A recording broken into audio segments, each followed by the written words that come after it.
দেখুন, নারীদের ব্যাপারে জামাতের অবস্থান কিন্তু স্পষ্ট নয়। আমরা কিন্তু এখনো খুব স্পষ্ট নই যে নারীদের ব্যাপারে জামাতের কি অবস্থান। আমার ভাই এখানে উপস্থিত আছেন, উনি যদি আমাকে স্পষ্ট করেন বা ওনার আজকে অনুষ্ঠানের মাধ্যমে মানুষকে স্পষ্ট করেন, আমি খুশি হব। আমরা স্পষ্ট নই, কিন্তু সেইখানে আমরা দেখলাম যে রোকেয়া হল থেকে শুরু করে নারী ভোটার যারা আছেন তারা কিন্তু শিবিরকে ভোট দিলেন। কেন এই ভোটটা দিলেন? আমি যেটা গণমাধ্যমের মাধ্যমে জানলাম সেটি হচ্ছে যে ছাত্রী সংস্থা, তাদের যে ছাত্রী সংস্থা আছে, তাদের যে নারী সংস্থাটা আছে, তারা একেবারে হলে হলে গিয়ে আমাদের স্টুডেন্টদের সঙ্গে 1-to-1 একটা কমিউনিকেশন তৈরি করেছে, তাদেরকে আশ্বস্ত করেছে, তাদেরকে বুঝিয়েছে, অর্থাৎ তারা তাদের ভোটের মাঠে জয়লাভের জন্য যা যা করা দরকার সেটা তারা করেছে। এটা গণমাধ্যমের রিপোর্ট। সো এটা যদি হয়ে থাকে তাহলে আমাদের একটা জিনিস বুঝতে হবে যে রাজপথে আমরা যতই স্লোগান দিয়ে লম্বা মিছিল করি না কেন, 1-to-1 কানেকশন বা কমিউনিকেশন ভোটের মাঠে ভীষণ জরুরি। সেই কারণে আমি কিন্তু আমার এলাকাতে যখন ভোটের আলাপ হচ্ছে, আমি কিন্তু বড় বড় সমাবেশ করছি, আপনারা নিশ্চয়ই লক্ষ্য করছেন। একই সঙ্গে আমি আবার প্রতি সপ্তাহে বাজারগুলাতে যাচ্ছি, বাজারগুলাতে গিয়ে চা খাচ্ছি এবং দেখছি যে সাধারণ মানুষ কি বলতে চায়। সাধারণ মানুষ তাদের সমস্যার কথা আমাকে খুলে বলছে। আমি কি করছি? বাড়িতে চলে যাচ্ছি। বাড়িতে চলে গেলে মা বোন যারা হয়তো জনসভায় আসছে না, মিছিলে যাচ্ছে না, বাজারে চা খেতে দাঁড়াচ্ছে না, তারা কিন্তু আবার তাদের বাড়ির উঠানে বসে আমাকে বলছে, মাগো গ্যাসটা যদি না হয়, ব্রাহ্মণবাড়িয়ার গ্যাস সারা বাংলাদেশে যায়। অর্থাৎ তাদের রান্নাঘরের সমস্যাটা কিন্তু আমি জেনে যাচ্ছি।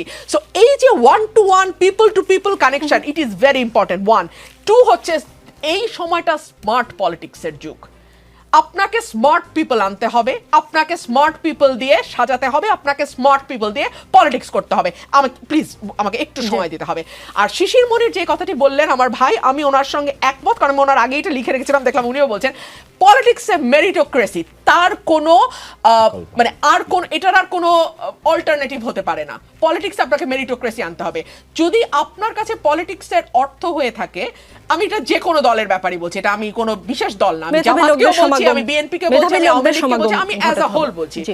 আপনার যদি লক্ষ্য হয়ে থাকে যে বস্তি থেকে উঠে এসে আপনি বিলিয়নিয়ার হবেন, অর্থাৎ স্লামডগ মিলিয়নিয়ার, এইটার পলিটিক্স এখন বাংলাদেশে আর সম্ভবত খাটবে না। এবং এই যে বিশ্ববিদ্যালয়ে একটা চমক হলো, এই চমকটা বাংলাদেশের প্রতিটা পলিটিক্যাল পার্টির জন্য is a big wake up call.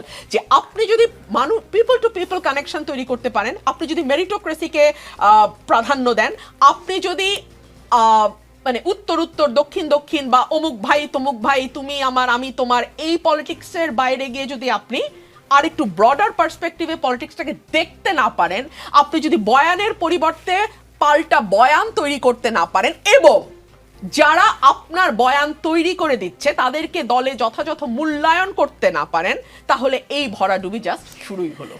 আরেকটা প্রশ্ন করে আমি যাব বিরতিতে। মুক্তিযুদ্ধ বিষয়ক দুটি প্রশ্নের উত্তরে নিব।